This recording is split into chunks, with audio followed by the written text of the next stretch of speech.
కారణాలు ఏమైనా కూడా తెలంగాణ ముఖ్యమంత్రి రేవంత్ రెడ్డికి కాలం కలిసి వస్తుందనే చెప్పాలి.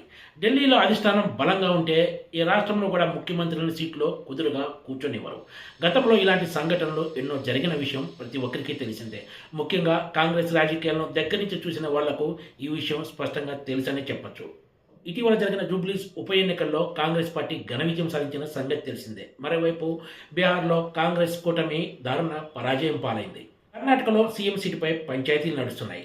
3 టర్ములు కేంద్రంలో అధికారానికి దూరంగా ఉన్న కాంగ్రెస్ పార్టీ ఇప్పుడు తన వ్యూహాలను పునర్రచించుకుంటే తప్ప తిరిగి పట్టాలకి లేని పరిస్థితిలో ఉందనే చర్చ ఆ పార్టీ నాయకుల్లోనే సాగుతోంది. ఈ తరుణంలో అటు అధికార పరంగా ఆర్థిక పరంగా తెలంగాణ ముఖ్యమంత్రి రేవంత్ రెడ్డి మరింత బలోపేతమైతే రాబోయే రోజుల్లో ఆయన్ను తట్టుకోవడం కష్టమవుతుందనే భయం ఆయన క్యాబినెట్లోని మంత్రులనే వెంటాడుతుంది. దీనికే వాళ్ళు అనుసరిస్తున్న విధానాలు ఇప్పుడు కాంగ్రెస్ పార్టీలో ప్రభుత్వంలో ఒకంత దుమారం రేపుతున్నాయని చెప్పొచ్చు. రేవంత్ మరింత బలోపేతమైతే తమ ఉనికికే ప్రమాదం వస్తుందనే భయంతో తాజాగా తెలంగాణ సర్కార్ తీసుకొచ్చిన ఇల్ట్ పాలసీకి సంబంధించిన వివరాలను కొంతమంది మంత్రులు మీడియాకు లీక్ చేశారనే వ్యవహారం ఇప్పుడు కలకలం రేపుతోంది. కేబినెట్ మంత్రుల్లో కూడా ఒకరిపై ఒకరికి పరస్పర అపనమ్మకం ఏర్పడిందని, సహజంగా కేబినెట్ అంటే ఉమ్మడి బాధ్యతతో కలిసి సాగాల్సిన వాళ్ళు ఒకరిపై ఒకరు అనుమానపు చూపులు చూసుకుంటున్నారనే చర్చ కూడా ప్రభుత్వ వర్గాల్లో ఉంది. కీలక సమాచారాన్ని మీడియాకు ప్రతిపక్షాలకు లీక్ చేసి రేవంత్ రెడ్డిని బలహీనపరచడానికే కొంతమంది సీనియర్ మంత్రులు ప్రయత్నిస్తారనే చర్చ కాంగ్రెస్ పార్టీ వర్గాల్లో సాగుతుంది. ముఖ్యంగా నల్గొండ జిల్లాకు చెందిన ఒక సీనియర్ మంత్రే ఈ వ్యవహారం వెనుక ఉన్నారనే చర్చ అటు ప్రభుత్వ వర్గాలతో పాటు కాంగ్రెస్ పార్టీ నాయకుల్లో కూడా ఉంది. మరి రాబోయే రోజుల్లో ఈ బ్లాక్ షీప్ను ప్రభుత్వం పట్టుకోగలుగుతుందా లేదా అన్నది వేచి చూడాల్సిందే.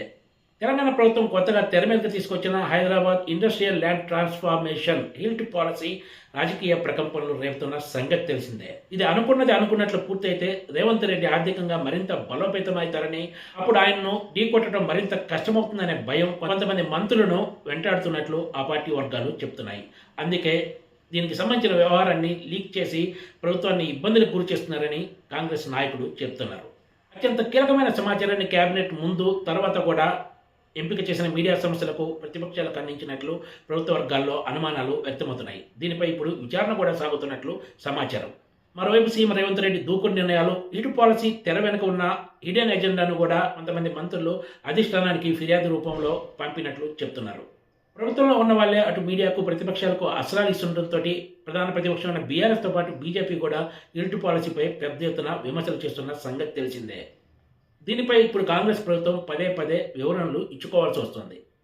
మరి రాబోయే రోజుల్లో కూడా ఈ ఇల్టు పాలసీ ప్రకంపనలు సృష్టిస్తుందా లేక ఎందుకులే అని అంతా సర్దుకుపోతారా అని వేచి చూడాల్సిందే. సీఎం రేవంత్ రెడ్డికి ఇప్పుడు బయట ప్రతిపక్షాల కంటే కూడా ఆయన కేబినెట్లోని మంత్రుల వల్లనే ఎక్కువ సమస్యలు ఉత్పన్నమవుతున్నాయని మరో సీనియర్ మంత్రి అభిప్రాయపడ్డారు. Please subscribe TGTV.